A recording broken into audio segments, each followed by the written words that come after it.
संक्षिप्त पद्म पुराण स्वर्ग खंड व्यवहारिक शिष्टाचार का वर्णन। व्यास जी कहते हैं, ब्राह्मणों, किसी भी प्राणी की हिंसा न करें, कभी झूठ न बोले, अहित करने वाला तथा अप्रिय वचन मुंह से न निकाले, कभी चोरी न करे, किसी दूसरे की वस्तु चाहे वह तिनका, साग, मिट्टी या जल ही क्यों न हो, चुराने वाला मनुष्य नरक में पड़ता है। राजा से, शूद्र से, पतित से तथा दूसरे किसी से भी दान न ले। यदि विद्वान ब्राह्मण असमर्थ हो, उसका दान लिए बिना काम न चले, तो भी उसे निंदित पुरुषों को त्याग ही देना चाहिए। कभी याचक न बने, याचना करे भी तो एक ही पुरुष से दोबारा याचना न करे। इस प्रकार सदा या बारंबार मांगने वाला याचक कभी कभी दुर्बुद्धि दाता का प्राण भी ले लेता है। श्रेष्ठ द्विज विशेषतः देव संबंधी द्रव्य का अपहरण न करे तथा ब्राह्मण का धन तो कभी आपत्ति पड़ने पर भी न ले। विष को विष नहीं कहते, ब्राह्मण और देवता का धन ही विष कहलाता है, अतः सर्वदा प्रयत्न पूर्वक उससे बचा रहे। द्विजों, देव पूजा के लिए सदा एक स्थान से मालिक की आज्ञा लिए बिना फूल नहीं तोड़ने चाहिए। विद्वान पुरुष केवल धर्म कार्य के लिए दूसरे के घास, लकड़ी, फल और फूल ले सकता है, किंतु इन्हें सबके सामने दिखाकर ले जाना चाहिए। जो इस प्रकार नहीं करता वह गिर जाता है। विप्रगण, जो लोग कहीं मार्ग में हों और भूख से पीड़ित हो, वे ही किसी खेत से मुट्ठी भर तिल, मूंग या जौ आदि ले सकते हैं। अन्यथा जो भूखे एवं राही न हो, वे उन वस्तुओं को लेने के अधिकारी नहीं है। यदि मर्यादा है, जो वास्तव में आलंगी हैं, जिसने किसी आश्रम का चिन्ह नहीं ग्रहण किया है, वह भी यदि दिखावे के तौर पर आश्रम विशेष का चिन्ह उसकी वेशभूषा धारण करके जीविका चलाता है, तो वह वास्तविक लिंगी आश्रम चिन्हधारी पुरुष के पाप को ग्रहण करता है तथा तिर्य योनि में जन्म लेता है। नीच पुरुष से याचना, योनि संबंधन, सहवास और बातचीत करने वाला द्विज गिर जाता है। अतः इन सब बातों से यत्न पूर्वक दूर रहना चाहिए। देवद्रोह और गुरुद्रोह न करें। देवद्रोह से भी गुरुद्रोह कोटि कोटि गुना अधिक है तथा उससे भी करोड़ गुना अधिक है दूसरे लोगों पर लांछन लगाना और ईश्वर तथा परलोक पर अविश्वास करना। कुत्सित विचार, क्रिया लोग, वेदों के न पढ़ने और ब्राह्मण का तिरस्कार करने से उत्तम कुल भी अधम हो जाते हैं। असत्य भाषण, परस्त्री संगम, अभक्ष भक्षण तथा अपने कुल धर्म के विरुद्ध आचरण करने से कुल का शीघ्र ही नाश हो जाता है। जो गांव अधार्मिकों से भरा हो तथा जहां रोगों की अधिकता हो, वहां निवास न करे। शूद्र के राज्य में तथा पाखंडियों से घिरे हुए स्थान में भी न रहे। द्विज हिमालय और विंध्याचल के तथा पूर्व समुद्र और पश्चिमी समुद्र के बीच के पवित्र देश को छोड़कर अन्यत्र निवास न करे।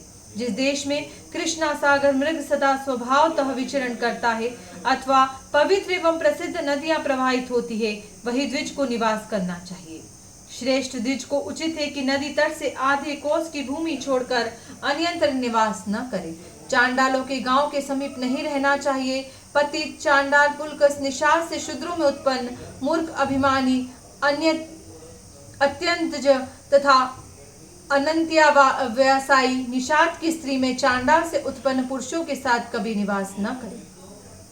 एक शैया पर सोना, एक आसन पर स्थित होना, एक पंक्ति में बैठना, एक बर्तन में खाना, दूसरों के पके हुए अन्न को अपने अन्न में मिलाकर भोजन करना, यज्ञ करना, पढ़ाना, विवाह संबंध स्थापित करना, साथ बैठकर भोजन करना, साथ साथ पढ़ना और एक साथ यज्ञ करना, ये संकरता का प्रसार करने वाले 11 सांकर्य दोष बताए गए हैं। समीप रहने से भी मनुष्यों के पाप एक दूसरे में फैल जाते हैं, इसलिए पूरा प्रयत्न करके सांकर्य दोष से बचना चाहिए। जो राख आदि से सीमा बनाकर एक पंक्ति में बैठते हैं और एक दूसरे का स्पर्श नहीं करते, उनमें संकरता का दोष नहीं आता। अग्नि, भस्म, जल, विशेषतः द्वार, खंबा तथा मार्ग, इन 6 से पंक्ति का भेद पृथक्करण होता है। अकारण वेर न करें, विवाद से दूर रहें, किसी की चुगली न करें, दूसरे के खेत में चरती हुई गौ का समाचार कदापि न कहें, चुगलखोर के साथ न रहें, किसी को चुभने वाली बात न कहें। सूर्य मंडल का घेरा हुआ इंद्र धनुष, बाण से प्रकट हुई आग, चंद्रमा तथा सोना, इन सब की और विद्वान पुरुष दूसरे का ध्यान आकृष्ट न करे। बहुत से मनुष्यों तथा भाई बंधुओं के साथ विरोध न करे। जो बर्ताव अपने लिए प्रतिकूल जान पड़े, उसे दूसरों के लिए भी न करे। द्विजवरों, रजस्वला स्त्री अथवा अपवित्र मनुष्य के साथ बातचीत न करे। देवता, गुरु और ब्राह्मण के लिए किए जाने वाले दान में रुकावट न डाले, अपनी प्रशंसा न करे तथा दूसरे की निंदा का त्याग कर दें। वेद निंदा और देव निंदा का यत्न पूर्वक त्याग करें। मुनीश्वरों, जो द्विज देवताओं, ऋषियों अथवा वेदों की निंदा करता है, शास्त्रों में उसके उद्धार का कोई उपाय नहीं देखा गया है। जो गुरु देवता, वेद अथवा उसका विस्तार करने वाले इतिहास पुराण की निंदा करता है, वह मनुष्य 100 करोड़ कल्प से अधिक काल तक रौरव नरक में पकाया जाता है। जहाँ इनकी निंदा होती है वहां चुप रहे, कुछ भी उत्तर न दे, कान बंद करके वहां से चला जाए। निंदा करने वाले की ओर दृष्टिपात न करे। विद्वान पुरुष दूसरों की निंदा न करे। अच्छे पुरुषों के साथ कभी विवाद न करे। पापियों के पाप की चर्चा न करे। जिन पर झूठा कलंक लगाया जाता है, उन मनुष्यों के रोने से जो आंसू गिरते हैं, वे मिथ्या कलंक लगाने वालों के पुत्रों और पशुओं का विनाश कर डालते हैं। ब्रह्म हत्या, सूरापन, चोरी और गुरुपत्नी गमन आदि पापों से शुद्ध होने का उपाय वृद्ध पुरुषों ने देखा है, किंतु मिथ्या कलंक लगाने वाले मनुष्यों की शुद्धि का कोई उपाय नहीं देखा गया है। बिना किसी निमित्त के सूर्य और चंद्रमा को उदय काल में न देखे, उसी प्रकार अस्त होते हुए जल में प्रतिबिंबित मेघ से ढके हुए आकाश के मध्य में स्थित छिपे हुए तथा दर्पण आदि में छाया के रूप में दृष्टिगोचर होते हुए सूर्य चंद्रमा को भी न देखें। नंगी स्त्री और नंगे पुरुष की ओर भी कभी दृष्टिपात न करें। मलमूत्र को न देखें। मैथुन ने प्रवृत्त पुरुष की ओर दृष्टि न डालें। विद्वान पुरुष अपवित्र अवस्था में सूर्य, चंद्रमा आदि ग्रहों की ओर न देखें। उच्छिष्ट अवस्था में या कपड़े से अपने सारे बदन को ढककर दूसरे से बात न करे। क्रोध में भरे हुए गुरु के मुख पर दृष्टि न डाले। तेल और जल में अपनी परछाई न देखे। भोजन समाप्त हो जाने पर झूठी पंक्ति की ओर दृष्टिपात न करे। बंधन से खुले हुए और मतवाले हाथी की ओर दृष्टि न डाले। पत्नी के साथ भोजन न करे। भोजन करती, छींकती, जभाई लेती हुई, अपनी मौज से आसन पर बैठी हुई भार्या की ओर दृष्टिपात न करे। बुद्धिमान पुरुष किसी शुभ या अशुभ वस्तुओं को न तो लांघे और न उस पर ही पैर रखे। कभी क्रोध के अधीन नहीं होना चाहिए। राग और द्वेष का त्याग करना चाहिए तथा लोभ, दंभ, अवज्ञा, दोष दर्शन, ज्ञान निंदा, ईर्ष्या, मद, शोक और मोह आदि दोषों को छोड़ देना चाहिए। किसी को पीड़ा न दे। पुत्र और शिष्या को शिक्षा के लिए ताड़ना दे। नीच पुरुषों की सेवा न करे तथा कभी तृष्णा में मन न लगाए। दीनता को यत्न पूर्वक त्याग दे। विद्वान पुरुष किसी विशिष्ट व्यक्ति का अनादर न करे। नख से धरती न कुरेदे। गौ को जबरदस्ती न बिठाएं। साथ साथ यात्रा करने वाले को कहीं ठहरने या भोजन करने के समय छोड़ न दे। नग्न होकर जल में प्रवेश न करे। अग्नि को न लांघे। मस्तक पर लगाने से बचे हुए तेल को शरीर में न लगाएं। सांपों और हथियारों से खिलवाड़ न करें। अपनी इंद्रियों को स्पर्श न करें। रोम वालियों तथा गुप्त अंगों को भी न छुएं। अशिष्ट मनुष्य के साथ यात्रा न करें। हाथ, पैर, वाणी, नेत्र, शिशिन, उदर तथा कान आदि को चंचल न होने दे। अपने शरीर और नख आदि से बाजे का काम न दे। अंजलि से जल न पिए। पानी पर कभी पैर या हाथ से आघात न करे। ईंटें मारकर कभी फूल या मूल न तोड़े। म्लेच्छों की भाषा न सीखे। पेट से आसन न खींचे। बुद्धिमान पुरुष अकारण नख तोड़ना, ताल ठोकना, धरती पर रेखा खींचना या अंगों को मसलना आदि व्यर्थ का कार्य न करे। खाद्य पदार्थों को गोद में लेकर न खाएं। व्यर्थ की चेष्टा न करे। नाच गाना न करे। बाजे न बजाए। दोनों हाथ सटाकर अपना सिर न खुजलाएं। जुआ न खेले। दौड़ते हुए न चले। पानी में पेशाब या पाखना न करे। झूठे मुंह बैठना या लेटना निषिद्ध है। नग्न होकर स्नान न करे। चलते हुए न पड़े। दांतों से नख और रोए न काटे। सोए हुए को न जगाएं। सवेरे की धूप का सेवन न करे। चीता के धुएं से बचकर रहें। सूने घर में न सोएं। अकारण न थूके। भुजाओं से तैर कर नदी पार न करे। पैर से कभी पैर न धोएं। पैरों को आग में न तपाएं। कांसी के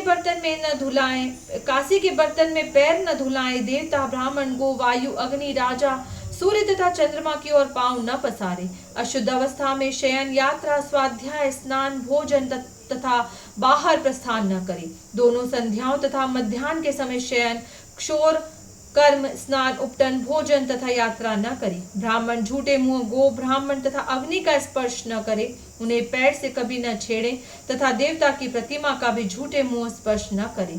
अशुद्धावस्था में अग्निहोत्र तथा देवता और ऋषियों का कीर्तन न करे, अगाध जल में न घुसे तथा अकारण न दौड़े, बाएं हाथ से जल उठाकर या पानी मुंह में लगाकर न पिए, आचमन किए बिना जल में न उतरे, पानी में वीर्य न छोड़े, अपवित्र तथा बिना लिपी हुई भूमि, रक्त तथा विष को लांघ कर न चले, रजस्वला स्त्री के साथ अथवा जल में मैथुन न करे, देवालय या शमशान भूमि में स्थित वृक्ष को न काटे, जल में न थूके, हड्डी, राख, ठीकरे, बाल, काटे, भूसी, कोयले तथा कंडों पर कभी पैर न रखे, बुद्धिमान पुरुष न तो अग्नि को लांघे और न कभी उसे नीचे रखे, अग्नि की ओर पैर न करे तथा मुंह से उसे कभी न फूके, पेड़ पर न चढ़े, अपवित्र अवस्था में किसी की ओर दृष्टिपात न करे, आग में आग न डाले तथा उसे पानी डालकर न बुझाए, अपने किसी सुहृद की मृत्यु का समाचार स्वयं दूसरों को न सुनाए, माल बेचते समय बेमोल का भाव अथवा झूठा मूल्य न बतावे,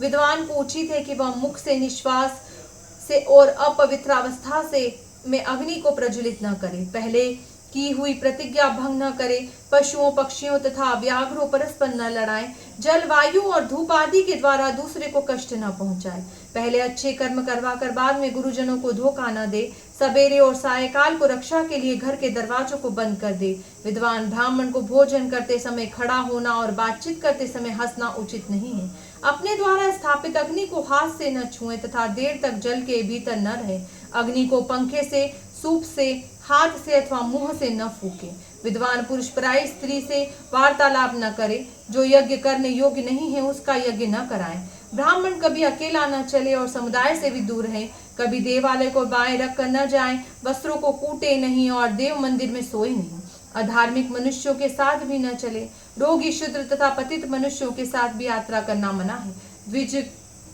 बिना जूतों के न चले, जल आदि का सब प्रबंध किए बिना यात्रा न करे, मार्ग में चिता को बाएं करके न जाए, योगी, सिद्ध, व्रतधारी, सन्यासी, देवालय, देवता तथा याज्ञिक पुरुषों की कभी निंदा न करे, जानबूझकर गोत्र तथा ब्राह्मण की छाया पर पैर न रखे, झाड़ू की धूल से बच कर रहे, स्नान किया हुआ वस्त्र तथा घड़े से झलकता हुआ जल, इन दोनों के स्पर्श से बचना चाहिए, द्विज को उचित है कि वह अभक्ष्य वस्तु का भक्षण और नहीं पीने योग्य वस्तु का पान न करे। जय श्री कृष्ण।